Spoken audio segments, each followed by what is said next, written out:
Bueno, estamos de nuevo con el pastor Ray Nava. Estamos en conexión a través de esta plataforma. Y bueno, hermano Ray, ¿me escucha? Sí, perfectamente, Pastor Bonilla. Buenas tardes. Buenas tardes, mi hermano.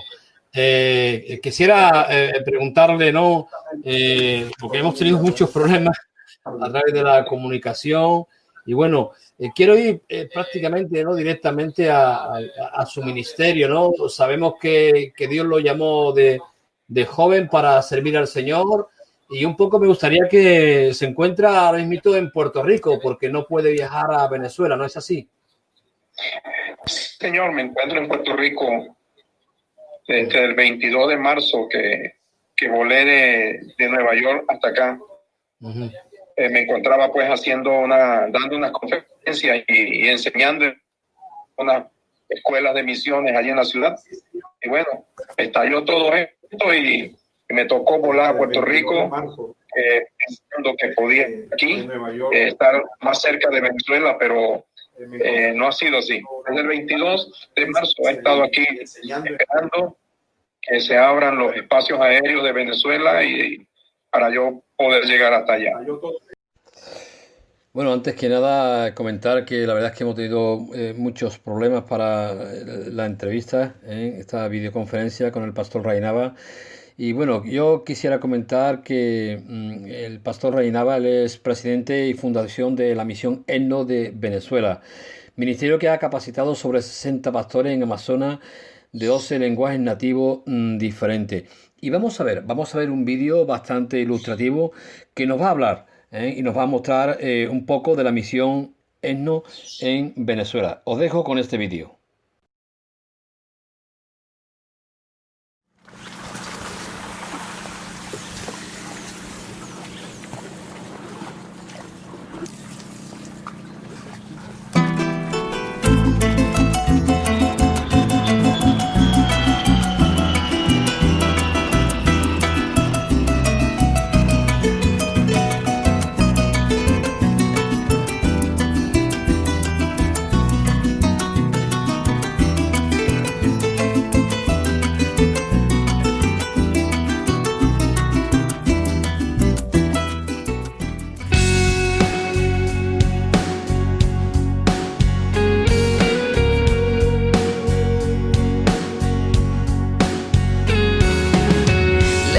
Las páginas del periódico de hoy, negocios marchan perfecto. Contento en tu mansión, con vista hacia el sol, ajeno al sufrimiento. Después que cuentas todo lo ganado, has dado gracias por lo cosechado.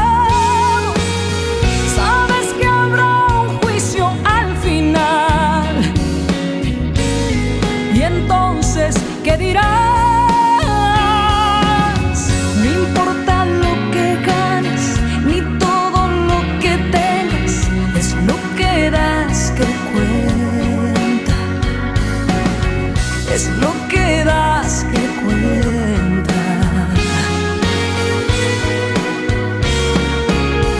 Hay gente por las calles con frío y con hambre, y ves para otro lado. La grandeza de un hombre es el que no se esconde y siempre da una mano. Después que cuentas todo lo ganado, has dado gracias por lo cosechado. Sabes que habrá un juicio al final. Y entonces, ¿qué dirás? No importa lo que ganes, ni todo lo que tengas, es lo que das que cuenta. Sabes que nunca es tarde, por Dios, si tú lo sabes, es lo que das que cuenta. Es lo que das que cuenta.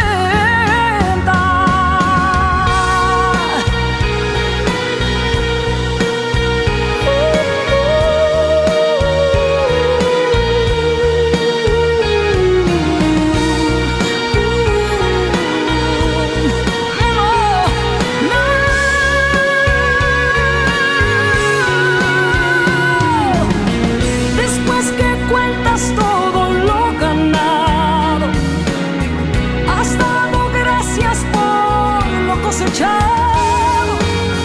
Sabes que habrá un juicio al final.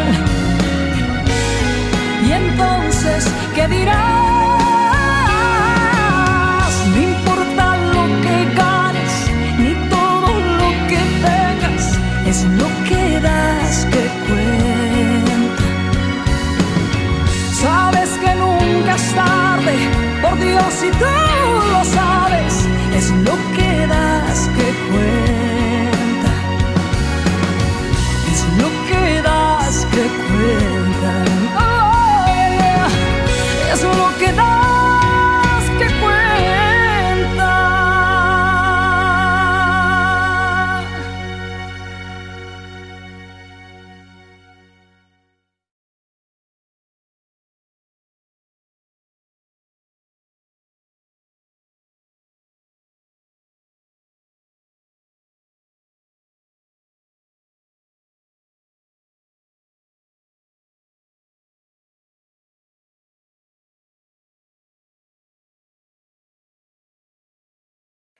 Bueno, hemos visto, hermano, en este vídeo, hemos visto un grupo de hombres, de mujeres ahí trabajando, evidentemente, en ese lugar, ¿no? En esa misión.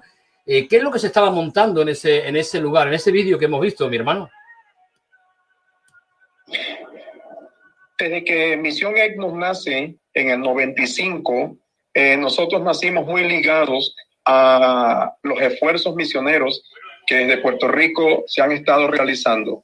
Puerto Rico ha sido una nación, un país muy ganado a trabajar con la obra misionera en nuestras áreas amazónicas. Y durante todo el tiempo que hemos estado laborando allí, las iglesias en Puerto Rico, entre ellas las iglesias del pastor Nandi, con el cual yo fui a España y con el cual tenemos tremendos recuerdos y buena amistad. Normalmente los equipos de médicos, carpinteros, albañiles, enfermeros, son movilizados de Puerto Rico. Claro, de Venezuela también hacemos algún tipo de movilización, y lo que ustedes están viendo en este vídeo es un equipo multidisciplinario, médicos por un lado atendiendo a la gente en las comunidades, albañiles, herreros, por otro lado ayudándonos a construir edificaciones que sirven para dormitorios, comedores, salas de clase en la misión, y por otro lado un grupo de hermanas realizando clases de escuela bíblica dominical, clases de escuela bíblica de verano. Así que se está trabajando o se trabaja simultáneo. Unos atienden la salud, otros atienden el área de la construcción, otros atienden el área de la escuela bíblica de vacaciones, y de esa manera es lo que ustedes están viendo en ese video. Ellos están atendiendo. Claro, en los últimos años Venezuela ha cerrado sus puertas a toda iniciativa de apoyo logístico o misionero que se dé especialmente en lugares de los Estados Unidos. Ya llevamos como unos 3-4 años que no podemos recibir a ese equipo o a esos equipos internacionales que Puerto Rico por muchos años nos estuvo enviando. Uh-huh. Hermano, sé que debido al COVID-19 se han quedado parados proyectos, ¿no?, que teníais precisamente ahí en las Amazonas, ¿no es así? Sí, nosotros, la presencia evangélica, la presencia del evangelio en medio de los grupos indígenas se ha dado con muchas dificultades. Los primeros que pudieron penetrar y lograr unos permisos súper especiales de parte de las autoridades del Estado venezolano fueron las misiones americanas y de Canadá. Ellos normalmente fueron los pioneros, los que lograron hacer algunas traducciones del Nuevo Testamento. Cuando hablamos de la organización de EGNOS, mi hermano, estamos hablando también, está integrada, ¿no? Son varias iglesias, asesores, especialistas, pero hay varias congregaciones, ¿no? ¿No es así? Sí, EGNOS, como yo explicaba hace un rato, EGNOS tuvo que registrarse como una fundación como una especie de ONG, porque para ese momento las autoridades, la constitución política de Venezuela no permitía que grupos protestantes hicieran algún tipo de trabajo dentro de los nativos, que eran muy resguardados y que eran protegidos por el vicariato apostólico de la Iglesia Católica.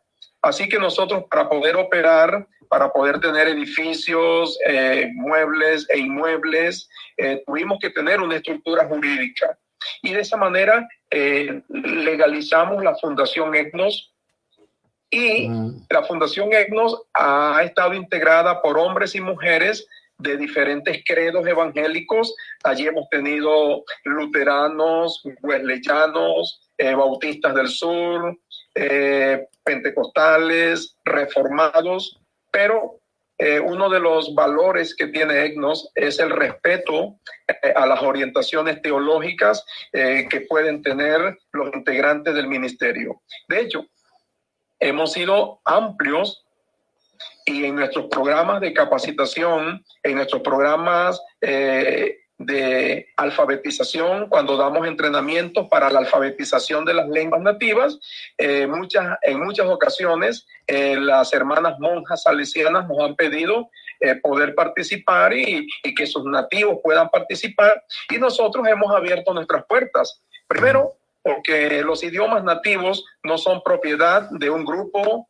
de un estado, o no son patrimonio de una iglesia. Los idiomas nativos son patrimonios de esas comunidades, y toda iniciativa que vaya a mejorar su calidad de vida, a enseñarlos a que se alfabeticen en su lengua, entonces bienvenida. Así que nosotros hemos sido generosos en trabajar aún con las hermanas salesianas en algunos proyectos de cooperación. Así que EGNOS es un equipo multidisciplinario, sí. Hay lingüistas, hay alfabetizadores, hay consultores, hay especialistas en teclado, hay iglesias que también donan, particulares que también donan. Así que todos son un equipo en este sentido. Qué bueno, gloria a Dios. Y con una misión clara y concisa de capacitar y de brindar, ¿no?, los servicios necesarios, ¿no?, para los líderes. Sí. Qué bueno. Hemos estado, por ser una fundación con carácter educativo y con carácter social, siempre hemos estado también abiertos a semestralmente hacer campañas de desparasitación, repartir medicinas. Hemos continuado siendo esa organización social humanitaria. Obvio, la crisis humanitaria que vive Venezuela nos impide en los últimos años tener ese despliegue de médicos, de medicamentos, pero eso es parte, pues, de lo que vive la nación y de lo que vivimos también nosotros. Uh-huh. Muy bien. Y bueno, pues la verdad es que, bueno, pues hablando un poco, ¿no?, de ese ministerio que estáis realizando, ¿no?, que, hermano, esa carga, ¿no? Esa carga que el Señor le dio, ¿no? No sé si al principio me comentó algo, pero ¿cómo nace esa carga en su persona, mi hermano? Sí, por muchos años yo me mantuve como un profesor de misiología en algunos seminarios y pero fue en el 91 cuando decidimos darle un apoyo más directo a los misioneros americanos, que para esa época eran los que estaban en la selva, y exponernos a la realidad, exponernos al trabajo que ellos hacían, y al ver el sistema de salud tan precario de nuestros nativos, ese ambiente, esa necesidad que pudimos ver en nuestros nativos, fue básicamente lo que Dios utilizó para poner una carga, para desarrollar un ministerio sostenible en el tiempo. Sí que podemos decir que en obediencia a Mateo 28:19, a Marcos 16:15, a Lucas 24:46 al 49, a Juan 20:21-22 y a Hechos 1:8, que son textos que hablan de la gran comisión, en obediencia a eso y la exposición que tuvimos a las necesidades de los nativos, esos fueron los ingredientes que Dios usó para poner esta carga que no fue una carga humana. 22 años y los resultados que están a la vista son la prueba de que Dios nos dirigió en todo este proceso. Gracias a su nombre y honramos a Jesucristo por eso. ¿Sabe el gobierno de la labor que estáis realizando, mis hermanos? Mi hermano.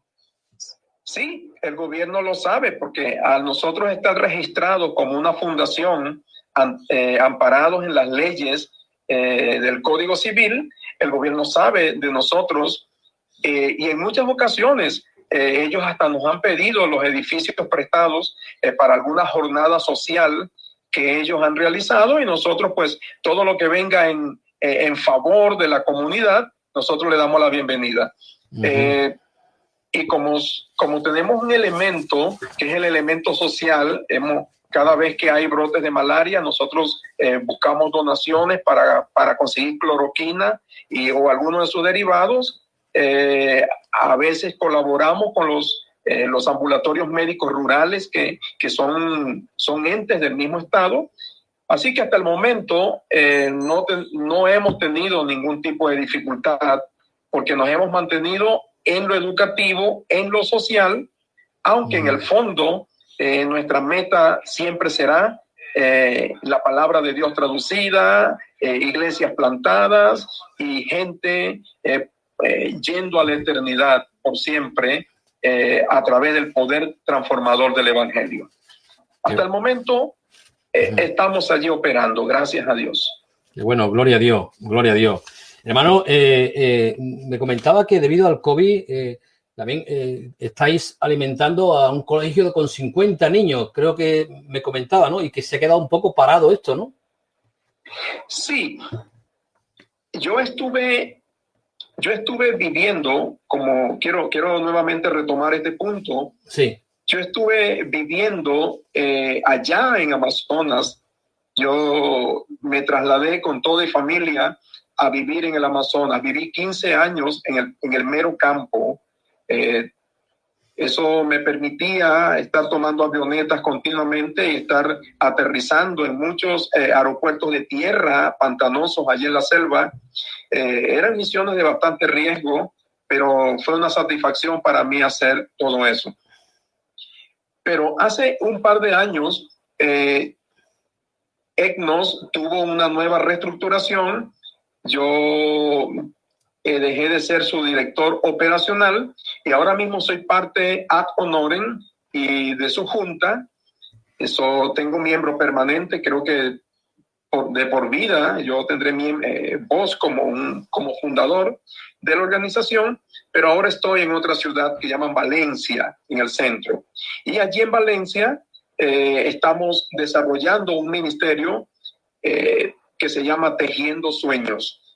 Brindar una comida sustancial a un universo de 50 niños. Estamos trabajando con estos niños porque la mayoría de ellos son niños cuyo papá, cuya mamá tuvieron que emigrar o a Brasil o a Colombia o a Perú o a Ecuador o a Chile, o algunos de los padres también están pagando prisión y básicamente son niños que están a cuidado de sus abuelitos que tampoco tienen mucha fuerza ni recursos para apoyarlos. Entonces, no podemos estar insensibles ante esa necesidad y por esa razón, junto con un equipo de hermanos, estamos desarrollando ese plan de brindar por lo menos un almuerzo y una merienda de lunes a viernes a 50 niños en esa zona. Claro, esta pandemia también nos ha detenido por la cuestión del distanciamiento social, el hacinamiento, pero con la ayuda de Dios, nosotros esperamos a principios de junio poder reabrir el programa. Si la situación para esos niños en situación de orfandad era triste antes de la pandemia, ahora es desesperante.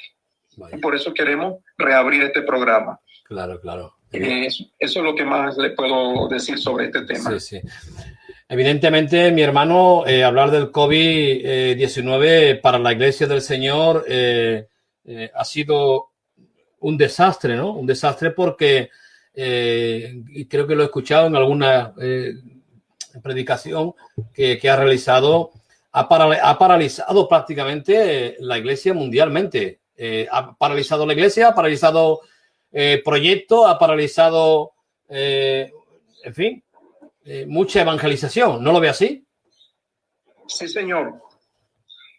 Al principio, cuando nos tomó esto, nosotros lo estábamos mirando de una manera un poco ligera, un poco, como decimos por acá, de forma olímpica. Bueno, es algo que va a detener someramente por un tiempo corto, pero a medida que han pasado las semanas, las semanas se han convertido en meses, nos hemos dado cuenta que estamos frente al ataque más brutal que las fuerzas de las tinieblas hayan lanzado a la iglesia del Señor Jesucristo en 20 siglos. Cuando nosotros miramos hacia atrás, cómo a la iglesia se le ha tratado de poder, nunca hemos tenido una situación tan inédita. Ni en las 10 persecuciones que el Imperio Romano oficialmente lanzó contra la iglesia, hubo una persecución universal. Sí, había muchas regiones donde se perseguía a la iglesia, pero había otras regiones donde la persecución no llegaba por una u otra razón. En los países islámicos, por ejemplo, la iglesia trata de ser detenida, pero la iglesia de manera secreta puede continuar funcionando. Pero fue inaudito para nosotros en el mundo occidental, en lo que llamamos el mundo libre, que nos pudieran detener. Es algo que nos tiene que poner a reflexionar. Nunca la iglesia había sido detenida, hacinada en sus casas, ahora tener que predicar con estas formas. Y yo no creo, esa es mi opinión muy personal, yo no creo que algo que detenga la evangelización del mundo pueda venir de Dios. Yo no creo que algo que detenga la traducción de la palabra de Dios, porque la Biblia dice que la fe viene por el oír y el oír viene por la palabra de Dios. Pero para que un pueblo oiga la palabra de Dios, la tiene que tener escrita. Si no la tienen escrita, si la Biblia no existe en su idioma, ¿cómo van a oír la palabra de Dios? Así que aquello que detenga la plantación de iglesias, si nosotros creemos que el evangelio son las buenas nuevas de salvación y que los evangelios y las cartas de Pablo y otros escritores más dicen que el único camino para llegar al Padre es Jesucristo, y dicen que no hay otro nombre debajo del cielo dado a los hombres en quien podamos ser salvos. Si todas esas premisas bíblicas son ciertas, cosa que nosotros creemos que son ciertas, todo aquello que detenga el avance del evangelio, el avance del movimiento de plantación de iglesias, el avance de enviar misioneros, de traducir Biblias, no puede provenir de Dios. No podemos teologizar y decir que estamos tomando un compás. ¿Cómo vamos a estar tomando un compás cuando miles de personas están dejando de oír el evangelio? Así que, desde mi punto de vista, este es el ataque más salvaje que hemos tenido en 20 siglos de historia, y lo grande fue que fue a través de esto que se llama pandemia. O sea, algo increíble, algo que se cuenta y realmente no se cree. Yo muchas veces, hermano, durante todo este tiempo he estado comentando con otros hermanos que el mundo, esta sociedad le tiene miedo a un virus, mas no le tiene miedo al pecado. Curioso. Sí, muy curioso. Es increíble lo que vemos, ¿no? Lo que vemos, ¿no? Porque hay una mirada solamente temporal de lo que el hombre cree, ¿no? Bueno, hermano, si bien, como bien nos ha dicho, ¿no? Que lo ve un ataque brutal, pero ¿podemos sacar algo positivo? ¿Cree que el Señor le está hablando a la iglesia también en estos tiempos? ¿Qué nos quiere mostrar el Señor a nosotros, a la iglesia? Yo creo, como predicaba en un mensaje en estos días, yo creo que ciertamente la iglesia ha crecido desde el punto de vista numérico, pero mucha de la predicación se ha diluido. Yo creo que si podemos sacar una lectura de todo esto, es retornar al Nuevo Testamento, a ese modelo bíblico y sostenible que tenía la iglesia primitiva en los hogares. Cuando nosotros leemos el libro de los Hechos de los Apóstoles, que es un libro de transición, nosotros encontramos mínimo 10 referencias en el Nuevo Testamento, en ese libro nada más, sobre el uso que los cristianos primitivos le daban al hogar. La palabra casa en griego es la palabra oikos. Los cristianos utilizaban su casa para orar, utilizaban su casa para enseñar, utilizaban sus casas para predicar, como el caso de la casa de Cornelio y la visita de Pedro, utilizaban sus casas para entrenar líderes, como el caso de Pablo en Éfeso, utilizaban sus casas para hacer vigilias. Recuerda aquella vez que Pablo se extendió en un discurso y un niño se cayó. Utilizaban sus casas para evangelismo programado, evangelizaciones espontáneas. Así que el éxito de la iglesia primitiva radicó en el hogar. Si hay algo que nosotros podemos aprender de todo esto, es que nos desviamos del modelo del Antiguo Testamento, de los hogares, de las reuniones espontáneas en las casas. Nosotros caímos a las grandes audiencias, nos atraparon las catedrales evangélicas y descuidamos el modelo bíblico del hogar. Yo creo que en todo esto, si hay algo bueno que podemos rescatar, es que necesitamos retornar al modelo bíblico del Nuevo Testamento, a las reuniones de casa, a las células, a los grupos pequeños, porque, y esta es mi opinión, no necesariamente tiene que ser así, pero yo creo que ya los grandes poderes del mundo aprendieron, con este ensayo, aprendieron cómo pueden detener la cosa. Así que la iglesia tiene ahora que releer la misión, replantearse la cosa, y yo creo que necesitamos fuertemente un movimiento vigoroso de iglesias caseras, de altares familiares, porque no sabemos qué viene en el futuro próximo. Así que podemos rescatar esas dos cosas. Y hay algo que también tenemos que rescatar, y es que necesitamos buscar intensamente a Dios, pedir perdón aún por muchas cosas malas que nosotros hemos hecho, y regresar a la senda antigua, a la senda de la oración, de la búsqueda ferviente, del evangelio sencillo, sin tantas complicaciones. Esas cosas yo creo que las podemos rescatar en medio de toda esta calamidad global. Qué bueno, qué bueno. Hermano, la verdad es que también le he podido escuchar también en una predicación, ¿no?, hablando de que la iglesia actualmente, bueno, puede ser influyente para la sociedad políticamente hablando, puede influir en muchos aspectos. La iglesia del Señor puede estar ahí, pero para cambiar las vidas, si la iglesia no está llena del Espíritu Santo, no hay nada que hacer. Es la única manera, ¿no?, para poder cambiar vidas y traer personas a la conversión. ¿No lo ves? Sí, señor. Antes de Jesucristo ascender, Él le dijo a sus discípulos: ustedes tienen que quedarse en Jerusalén hasta que ustedes sean investidos de poder de lo alto. Y en Hechos 1:8, el Señor dijo: y ustedes recibirán poder. La palabra poder, que fue traducida al español, viene del término griego dunamin. Y de esa palabra dunamin es que vienen esas palabras castellanas como dinamos, y sabemos que los dinamos son los que generan energía, y viene otra palabra castellana que es la palabra dinamita. Así que dinamita y dinamos vienen de la palabra griega dunamin, que es la que se utiliza en Hechos 1:8 para hablar del poder.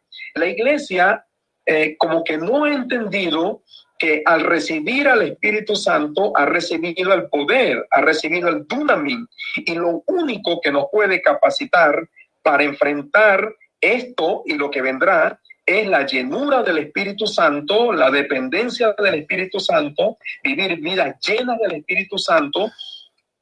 Podemos tener grandes catedrales, podemos tener grandes seminarios, podemos tener nuestras paredes llenas de títulos universitarios, máster en teología, doctorados en filosofía, todas esas cosas que no estoy diciendo que sean malas. Yo estoy ahora mismo estudiando mi doctorado en estudios interculturales, pero eso no puede, eso es solamente un complemento.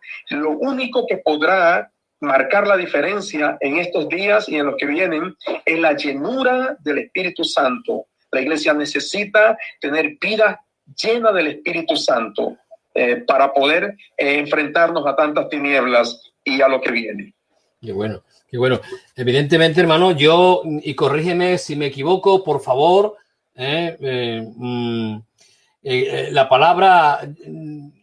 Cuando estudio la palabra, no veo que el Señor habla de su venida también, y lo va a comparar a una mujer embarazada, que cuanto mayor son los dolores, más se acerca la venida del Señor.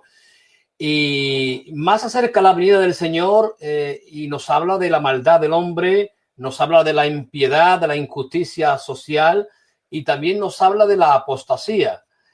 Todo esto... No sé si me ha querido un poco comentar esto, ¿no? De lo que viene. ¿Qué es lo que considera que viene, mi hermano, para esta sociedad, para este mundo?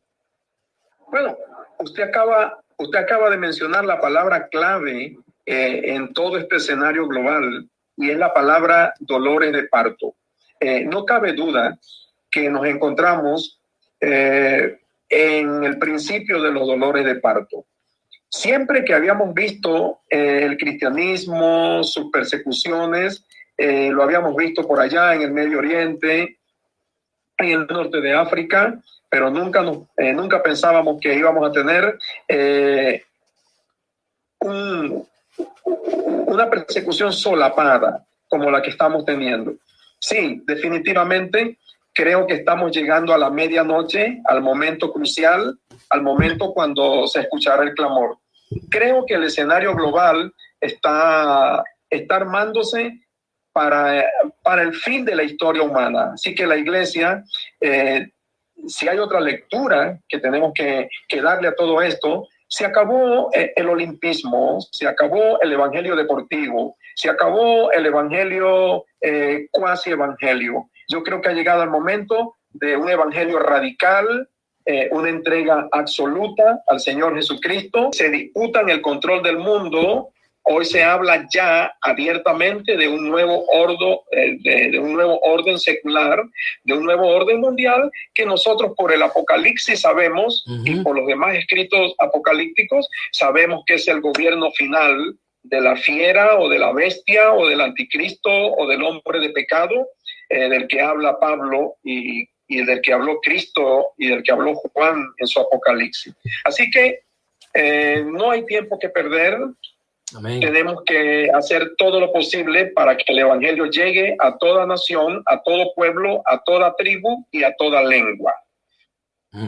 La palabra nos habla, hermano, porque usted nos ha comentado, ¿no? Ya la palabra también nos habla que la noche está avanzada, ¿no? Y usted nos hablaba de esa medianoche. ¿Qué me puede más decir? Bueno, el término medianoche, cuando se utiliza como expresión en el Nuevo Testamento, medianoche es un momento crucial. No sé si se recuerda a que esa expresión se usa en la parábola de las 10 vírgenes de Mateo 25, cuando dice, y a medianoche se oyó un clamor.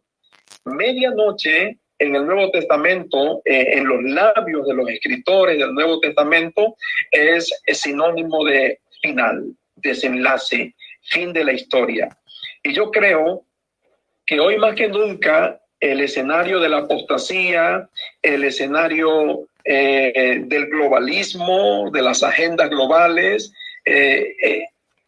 está ya servido. Yo creo básicamente que estamos llegando a eso que la Biblia llama la medianoche o el momento decisivo. Uh-huh. Hermano, ¿y qué considera también? Yo personalmente también lo veo así, pero aparte también yo creo que la iglesia del Señor, porque la palabra nos habla de la apostasía, ¿no? Yo creo que en estos últimos tiempos el Señor tendrá un remanente o vendrá esa última cosecha, habrá un avivamiento. ¿Qué me puede decir, por favor? Lo que está pasando en el cristianismo es algo un poco difícil de describir, porque es como dos ríos paralelos que corren, pero en sentido contrario. Hoy, más gente están creyendo en Cristo, están abrazando el sacrificio expiatorio del Señor Jesucristo en la cruz del Calvario. Por ellos, ese es un río que está corriendo. Pero paralelo a eso, hoy más que nunca, mucha gente se está apartando de la fe cristiana histórica y están abrazando corrientes de pensamiento humanista, corrientes de pensamiento que cae casi en cuestiones ocultistas. Así que el cristianismo es complicado porque un río corre en crecimiento y otro río corre en apostasía. Pero sí, bíblicamente, aún en los peores días de Elías, el profeta, siempre allí hubieron 7,000 hombres que no doblaron sus rodillas delante de la apostasía nacional de Israel. Creemos que hoy también hay un remanente, hay un grupo de personas que no van a negociar sus principios, sus valores, y que van a mantenerse en la fe cristiana, bíblica, histórica, dejada por nuestros apóstoles, nuestros primeros padres, y que hoy permaneceremos firmes. Pero sí, son dos ríos paralelos que están corriendo en diferentes direcciones. Bueno, yo creo que, como bien decía, ¿no? Más que nunca, creo que tenemos que volver a esas sendas antiguas y, como bien decía, ¿no? Tenemos que buscar ser llenos del Espíritu Santo, porque es lo que nos queda, ser llenos de la presencia de Dios, ser llenos de su palabra, porque si no, tenemos que, en estos tiempos, considero que tenemos que tener más que nunca el convencimiento pleno, ¿no? De la palabra y de nuestro Señor y de nuestro Dios, ¿no? Así mismo es. Uh-huh. Pues muy bien. Mi hermano, para ir terminando, ¿me podría comentar un poco brevemente también cuál es la situación en Venezuela actualmente, tanto socialmente como las iglesias evangélicas? ¿Cómo se está viviendo todo esto por allí? Bueno, el caso de Venezuela es un caso muy complejo. Venezuela, antes de la pandemia, ya representaba el drama humanitario más complejo, más que aún el drama humanitario de la crisis siria.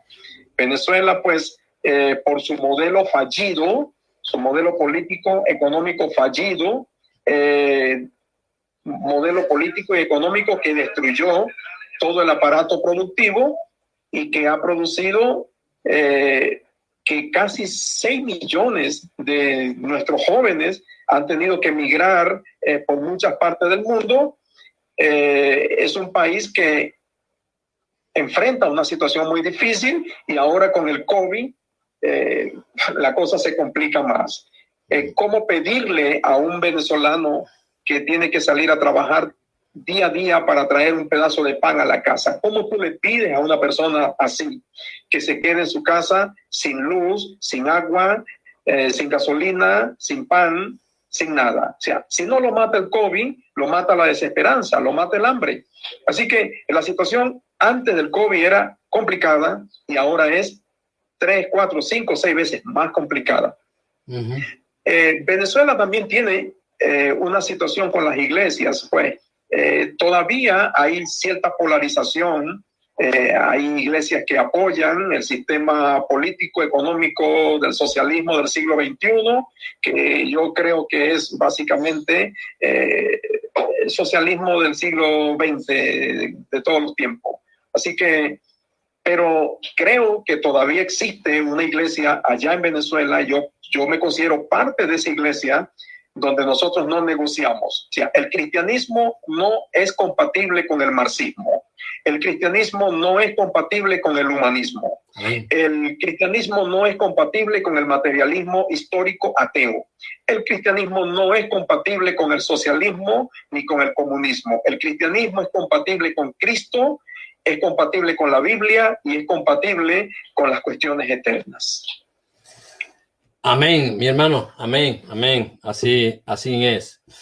Pues mi hermano, para ir terminando, preguntarle, su familia, bien, su esposa, sus hijos.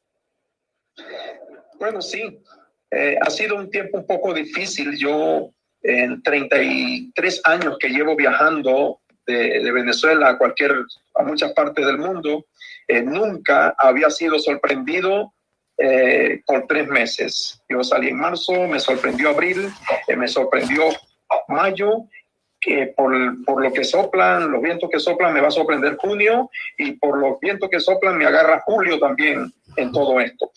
Así que mi esposa y mi hijo, que son los que están allí en Venezuela, han tenido que pasarla solos en medio de todo esto, pero gracias a Dios están bien. Hablo con ellos todos los días.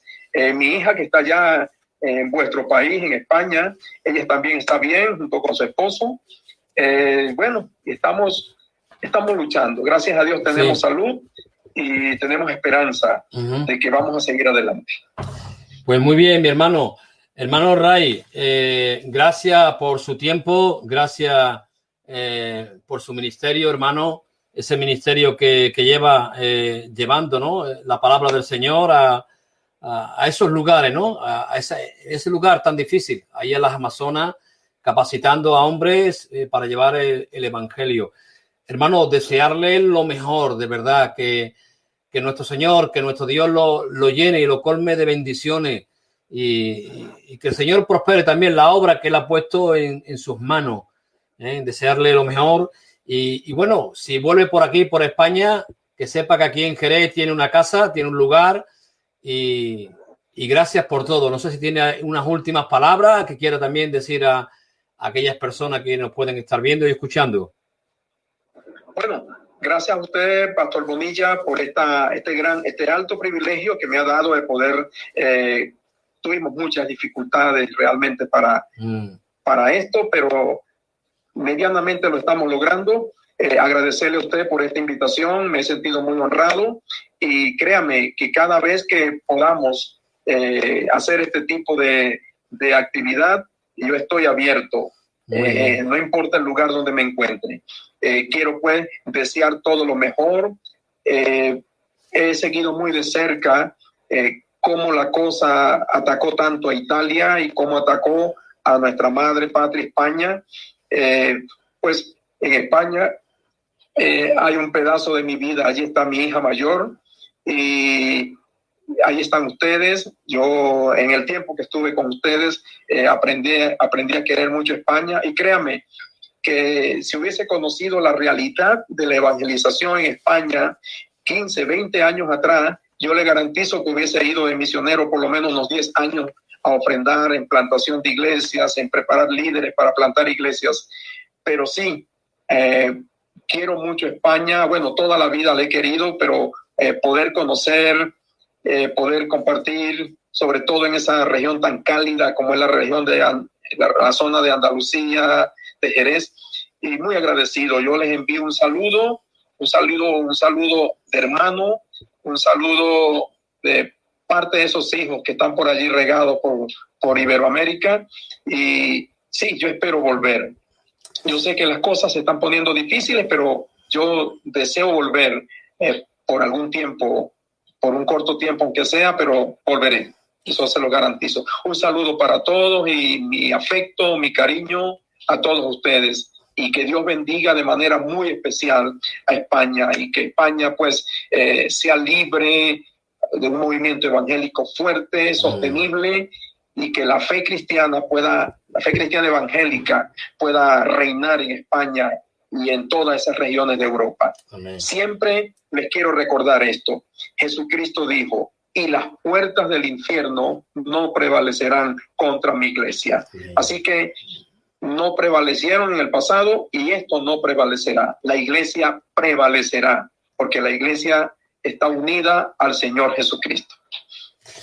Hermano Ray, gracias por todo, que Dios lo bendiga y seguimos en contacto gracias a las redes sociales y no deje de compartirnos palabras, esas predicaciones que he podido escuchar por ahí, que son, y créame, de muchísima bendición. Le animo a que comparta a través de YouTube lo que Dios ponga en su corazón. Sí, cada vez que logre estar fuera de Venezuela, podré compartir. Claro, cuando estoy dentro de Venezuela, por el sistema de internet tan deficiente que tiene la nación, casi no lo logro hacer, pero cada vez que lo pueda hacer, lo haré. Un privilegio, Pastor Bonilla, y saludo a su esposa. Cuando vea a la pastora Sion Espejo y a Manuel, me le da un saludo. Y bueno, siempre acordándome de aquellos trigales, siempre acordándome de los olivares. Quedé súper enamorado de Jerez y de toda España, obviamente. Pues nada, mi hermano, Dios lo bendiga y seguimos en contacto. Un abrazo. Claro que sí. Un abrazo. Igualmente. Que Dios los bendiga a todos por allá. Igualmente, un abrazo, mi hermano, un abrazo.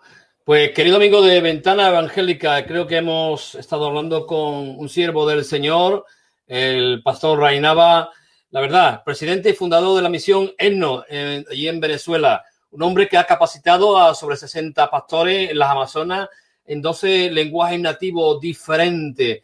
Un hombre en el cual el Señor está usando poderosamente, llevando el Evangelio.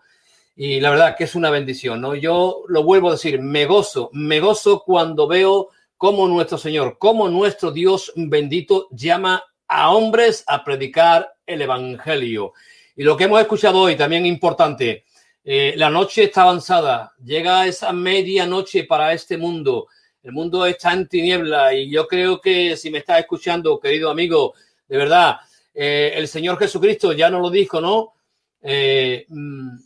El que cree en mí será salvo y el que no, pues vivirá separado de Dios por toda la eternidad. Dios nos está hablando al hombre de hoy en día que el hombre es como la flor que se marchita, que crece rápido, pero se marchita a la tarde. No somos nada, nuestro tiempo es caduco y perecedero.